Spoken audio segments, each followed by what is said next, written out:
Points of interest about Vincent include the pivoting taking place off of the B string when we play the G, A minor, C, and D. For example, hitting the notes together, low E and B. First finger comes down on the first fret of B. And the picking goes thumb and second finger, then thumb, first, second finger.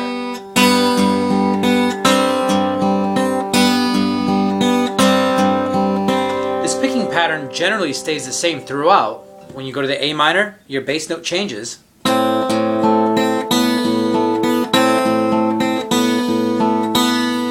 C and the D are going to be pretty much the same thing as the A minor.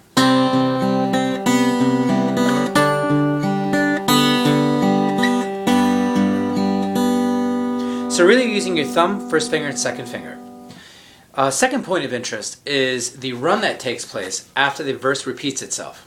And what we have here is your first finger is going to be on the first fret of B, second finger is going to be on the second fret of D.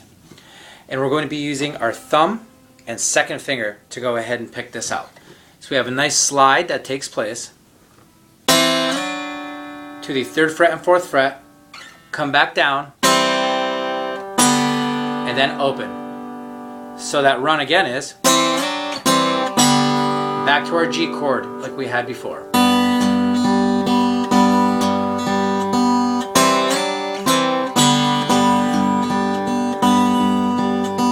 It's good to even just practice that run.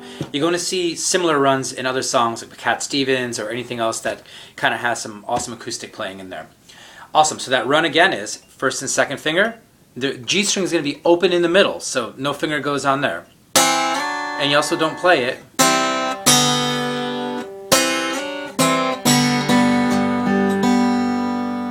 Cool. The B section of the song is interesting because you have a nice trill that takes place on the A minor. So the A minor we have, and what we have here is a good way to practice the trill is to hit the A minor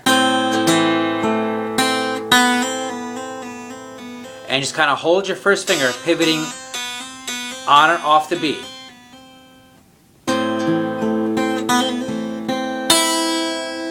And it might take you a little while to get the trill, and that's alright. Just practice it individually. Kind of exaggerate it a little bit. And then you could just substitute a regular A minor until you get the trill nice. So you could go just right up the chord into a D. Cool. B section again.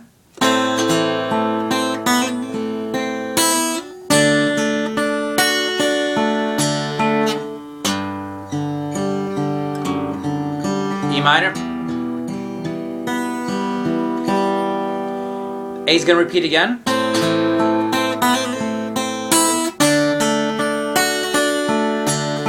Second ending, E minor, kind of dark here.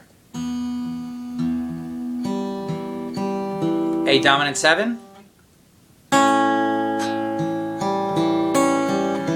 A minor, run up, D.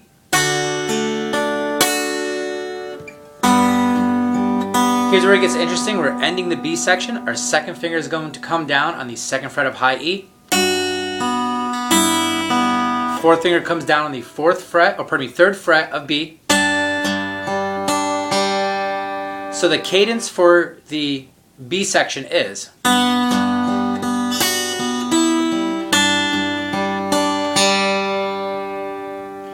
so another tip about the A minor and the trill, just take it slow. It's part feel and part technique, so you have to kind of develop both at the same time. And then of course they kind of come together, and then what happens there is hopefully it starts to sound like the song. You know, practice is a good thing.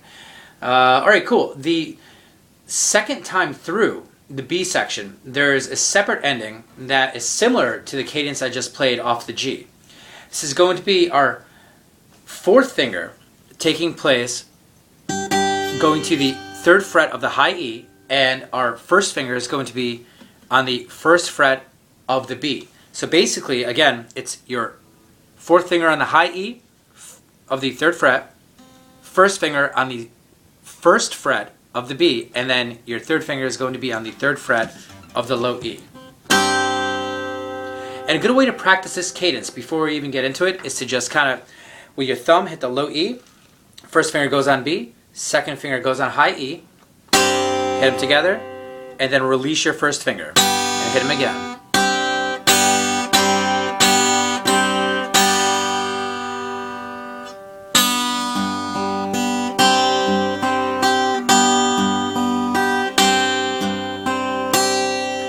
And it's basically going to be thumb, first finger, and second finger doing all of your picking for, I should say, 98% of the song. If you want to throw in the 3rd finger at some parts just to kind of help yourself out, by all means go ahead and do it, as long as your rhythm is in check. So the second cadence again.